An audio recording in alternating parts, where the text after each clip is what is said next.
सर्वांना कृष्ण जन्माष्टमीच्या खूप खूप शुभेच्छा। आणि याच कृष्ण जन्माष्टमी निमित्त एक सिंपल रांगोळी आज मी काढलेली आहे, ती आपण आधी बघून येऊयात।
तर आज कृष्ण जन्माष्टमीच्या निमित्ताने मी एक सिंपल रांगोळी काढली होती। तुम्हाला आवडली असेल तर नक्की कमेंट्समध्ये सांगा। आणि कृष्ण जन्माष्टमीसाठी केलेला जो काला आहे, गोपाळ काला, तो खास करून मला खूप आवडतो आणि म्हणूनच मी आज त्या निमित्ताने प्रसाद म्हणून गोकुळाष्टमीसाठी गोपाळ काला केला होता। तर त्याची रेसिपी आपण पाहणार आहोत। खूप चटपटीत अशी आणि हेल्दी ही एक रेसिपी आहे, तर ती बघून येऊयात आपण। त्याच्यासाठी मी अगोदर पोहे थोडेसे पाण्यातून काढलेले आहेत आणि त्याचबरोबर घातलेले आहेत थोडेसे चिरमुरे आणि लाह्या, ज्या पंचमीसाठी मी खूप साऱ्या तयार करून ठेवल्या होत्या, त्या लाह्या घातलेल्या आहेत। अवेलेबल असतील तर लाह्या तुम्ही वापरू शकता। आणि इथं घातलेला आहे स्वीट कॉर्न आणि डाळिंबाच्या बिया, डाळिंब घातलेला आहे आणि अवेलेबल असलेल्या अशा फळांचा इथं उपयोग करून घ्यायचा आहे। पण गाजर घातलेला आहे आणि माझ्याकडे ओला नारळ नेहमी अवेलेबल असतो, म्हणून ओला नारळ आणि सफरचंद बारीक असं तुकडे करून घेतलेला आहे आणि अगदी सप्पक असं दही इथं वापरलेलं आहे। सप्पक दही वापरल्याने खूप टेस्टी लागतं आणि तुमच्याकडे सप्पक दह्याबरोबर जर तुमच्याकडे साय पण असेल तर ती साय ही त्या दह्यात मिक्स करून ते दही वापरा, म्हणजे हा जो काला आहे खूप चटपटीत आणि खूप टेस्टी खाण्यासाठी होतो। तर तसाही तुम्ही खाऊ शकता, पण त्याच्यासाठी इथं जिरे आणि मोहरी थोड्याशा तेलात चटपट आवाज यायला लागल्यानंतर थोडीशी हिरवी मिरची तिखटासाठी आणि कोथिंबीर घालूया। मस्तपैकी परतून झाल्यानंतर आपण ही फोडणी त्याच्यासाठी उपयोग करून घेणार आहोत। हे छान सगळ्या फळांमुळं वगैरे छान मस्त भिजलेलं आहे आणि आपण दही घातलेलं आहे सप्पक, आणि त्याचबरोबर आपण इथं फोडणी घालून घेऊयात। फोडणी घातल्याने त्याचा आणखीन स्वाद वाढेल आणि खमंग असा फोडणीचा वास येतोय। तर दही जे घातलं होतं त्याला थोडंसं बॅलन्स करण्यासाठी इथं साखर घातलेली आहे आणि थोडीशी मीठही घातलेलं आहे।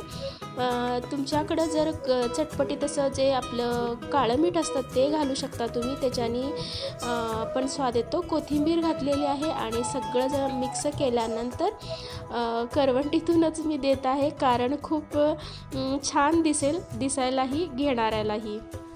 कृष्ण जन्माष्टमीला खास करून आमच्याकडे अशी खास विशेष पूजा नसते, पण देवाऱ्यावर जो आपला बाळकृष्ण असतो, जो आपल्याला माहेरून येताना मिळालेला असतो बाळकृष्ण, त्या बाळकृष्णाची नैवेद्य दाखवून असे सिंपल घरात जी आपण पूजा करतो तशीच पूजा मी आज केलेली आहे आणि त्याच्यासाठी हा गोपाळ काला तयार केला होता। तर डेकोरेशनचे जे व्हिडिओ आहेत ते माझ्या चॅनलवर तुम्हाला पाहायला मिळतील. आणि त्याच्यासाठी वापरलेला मी हा कृष्ण आहे. तर याच कृष्णाचा मी उपयोग करून खूप वेगवेगळे डेकोरेशन दाखवलेले आहेत. तुम्हाला ते माझ्या चॅनलवर पाहायला मिळतील. बेंगलोरमध्ये खास करून अशा चंदनाच्या वस्तू मैसूर आणि बेंगलोरमध्ये खूप छान आणि सहजरित्या उपलब्ध असतात. आणि तसाच हा मला इथं घेतलेला आहे. खूप सुंदर आहे हा आणि चंदनाचा पूर्ण चंदनाचा आहे. आणि याच चंदनाच्या कृष्णाचा डेकोरेशनसाठी मी उपयोग करून खूप सारे डेकोरेशन्सचे व्हिडिओ तयार केलेले आहेत. तुम्हाला पाहिजे असतील तर लिंकमध्ये मला जरूर कमेंट्स करा आणि मी तुम्हाला त्याच्या लिंक जरूर पाठवीन. तर संध्याकाळचा वेळ थोडासा माझ्याजवळ जो रिकामा होता त्याचाच उपयोग करून घेऊन आता येणाऱ्या गौरी आणि गणपतीसाठी माझ्याकडे जे अवेलेबल होतं त्या वस्तूपासून मी घरासाठी तोरण केलेलं आहे. ते तोरण बघून घेऊया. खूप सहज आणि खूप लवकरात लवकर होणारं चिमण्यांचं तोरण आहे. जे माझ्याकडं कापड होतं साडीचं आणि त्यातून जो निघणारा ब्लाऊज पीस होता तो ब्लाऊज पीस मला नको होता शिवण्यासाठी, म्हणून त्या ब्लाऊज पीसचा वापर करून मी त्याच्या चिमण्या केलेल्या आहेत. आणि चिमण्यापासून एक सुंदर तोरण तयार केलेलं आहे. ते तोरण बघून घेऊयात आपण.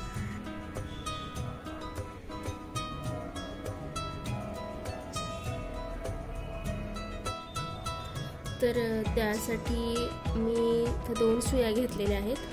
2 सुया वेगळ्या वेगळ्या घ्यायच्या आहेत कारण आपला 2 ह्याच्या माळा बनवायच्या आहेत. तर 2 लाईनीसाठी 2 वेगळ्या सुया घेतल्या की आपलं कम्फर्टेबल होतं म्हणून घेतलेलं आहे. आणि अशा आपल्या घरात छोटे छोटे जे मोती प्लास्टिकचे असतात ते उपयोग करून घ्यायचे. जुने असतील तरी चालतील का तर हे हाईड होणार असतात. तर सुरुवातीला हा जो मणी आहे याला आपण गुंतवून घ्यायचं. आता इथून तो खाली येईल मोठा असल्यामुळे, म्हणून तो अजून एकदा उलट्या बाजूने घालून घेतला की हा मणी आता हा काही केल्या बाहेर नाही येणार आहे. तर याच ठिकाणी आपल्याला घंटी वापरायची आहे. खाली 2 घंट्या लावलेल्या तुम्हाला दिसतील तर त्या वापरायच्या आहेत. घंटी अशी उलटी घातली आणि हे बघा इथं अडकणार आहे. आणि हा जो दोरा दिसतोय ते आपण कट करून टाकायचा. या मोतीमुळे हे असं अडकून राहतं. आणि त्यानंतर काय खूप सोपी प्रोसिजर आहे. असे 5 मणी घालायचे आपल्याकडं जे अवेलेबल आहेत तसे. माझ्याकडं हे साडीचं मी साडीला गोंडे बांधते ना, तर साडीच्या गोंड्यासाठी आणले होते. ते खूप सारे होते माझ्याकडे पडून, तर मी त्याचाच उपयोग करून घेतलेला आहे. आता 5-5 ओवलेले आहेत. आपल्याला आवडीनुसार उंची कमी जास्त आपण करून घ्यायची. 5-5 ओवून घ्यायच्या दोन्हीकडे. हे बघा इथं 5 आहेत आणि इकडे पण 5 आहेत, तर दोन्हीकडे 5-5 घेतलेले आहेत.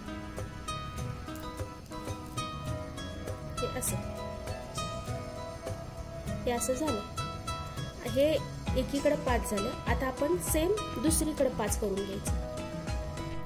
तर ह्या 2 लाईनी तयार झालेल्या आहेत जसं की इथं तयार केलेल्या आहेत बघा याच्या खाली. तर आता या 2 लाईनी नंतर आपल्याला एक चिमणी वळवायची. चिमण्या करताना मी अगोदर एक चौकोनी छोटंसं लिंग वस्त्र म्हणतो ना, लिंगाचं एक छोटं वस्त्र असतं छोटंसं चौकोनी असं कापड. तर ते चौकोनी कापड मी ट्रायंगलमध्ये शिवून घेतलं आणि त्यात ना स्पॉन्ज घातलेला आहे. आणि त्यामुळे ते थोडंसं असं गुबगुबीत आणि हलकं झालेलं आहे. वजनाला कापूसही घालू शकता. आरामात आपल्याला मेडिकल शॉपमध्ये कापूस मिळतो ना, तो कापूस घालायचा. त्यामुळं ते गुबगुबीत होतात चिमण्या आणि हलक्या होतात वजनाला. आणि त्याच्यावर मी छान दिसावं या उद्देशाने अशी सिल्वर कलरची लेस लावलेली आहे.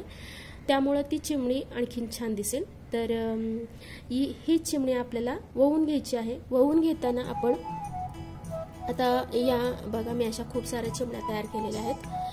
तर आता ही वळवून घेताना आपल्याला काय करायचं, इथून आणि इथून याच्या बाजून 2 सुया काढायच्या, इथून एक काढायची आणि इथून एक काढायची, की जेणेकरून आपण ओवलेल्या ज्या 2 लाईनी आहेत त्या अशा वेगवेगळ्या लाईनी दिसतील तुम्हाला. मग तेच करणार आहोत आपण आता. इथून घेतलं की सरळ असं वर ओवून घ्यायचं. आत स्पॉन्ज असल्यामुळं ना ओवायला खूप सोपं जातं. हे असं. आता ही दुसरी सुई याच्यातून ओवून घ्यायची आणि परत तेच आपलं प्रोसिजर. एक चिमणी झाल्यानंतर 5 मोती ओवायचे आहेत हे सोनेरी, आणि परत एक चिमणी, परत अशा प्रकारे आपल्या घराला जितकी आवश्यक उंची आपल्या आवडीनुसार आणि जितके आपल्या जवळ अवेलेबल असतात. साधारण मी इथं 9 चिमण्या ओवलेल्या आहेत 5-5 मोत्याच्या अंतरावर. तर मला तेवढी उंची पुरेशी वाटली म्हणून मी तेवढं केलेलं आहे.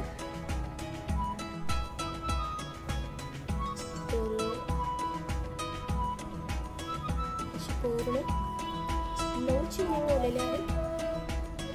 या 9 चिमण्यानंतर सगळ्यात शेवटी आपल्याला या भागात एखादी रिंग अडकवायची आहे.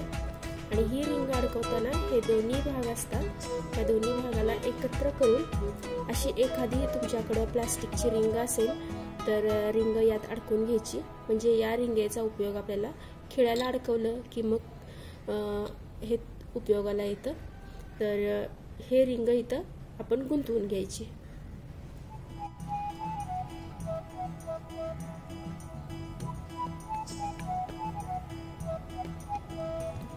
दोन्ही एकत्र बांधून घ्यायचं असं, आणि लास्टला व्यवस्थित गाठ बांधायची. बघा असं ते होऊन जाईल. आणि सगळ्यात शेवटी जोरात मस्त घट्ट गाठ बांधायची की ते निसटणार नाही. आणि यासाठी वापरलेला जो दोरा आहे मी तो अगदी घट्ट असा जीन्स वगैरे शिवण्यासाठी वापरतात ना ते वापरायचं. सगळ्यांकडे नसतं, पण मी शिवणकाम करत असल्यामुळं माझ्याकडं वेगवेगळे दोरे अवेलेबल असतात. तर तुमच्याकडं असलेला दोराच जास्तीत जास्त घट्ट असलेला दोरा घ्या, की जेणेकरून घराच बाजूला जे तोरण बांधलेलं असतं ते कुणाचाही धक्क्याने सहजरित्या तुटू नये यासाठी जास्तीत जास्त घट्ट असलेला दोरा वापरा. आणि अशी रिंग पॅक झालेली आहे. तर अशाच प्रकारे आपल्या इथं 2 रांगा पण तयार झालेल्या आहेत.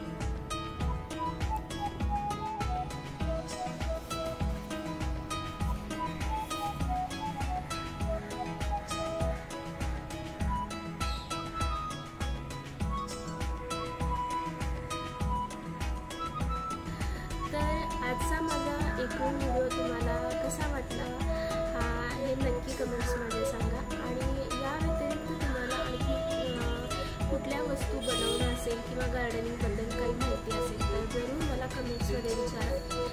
मला जितकं माहीत असेल तेवढं मी तुम्हाला सांगण्याचा प्रयत्न करेन. आणि अशाच प्रकारे व्हिडिओ पाहण्यासाठी माझ्या व्हिडिओला लाईक आणि सबस्क्राईब करा, की जेणेकरून येणारे व्हिडिओ तुम्हाला लवकरात लवकर पाहायला मिळतील. बेल आयकॉनही दाबा आणि आपल्या फ्रेंड्सबरोबरही व्हिडिओ शेअर करा. भेटूया पुढच्या व्हिडिओमध्ये. तोपर्यंत नमस्कार.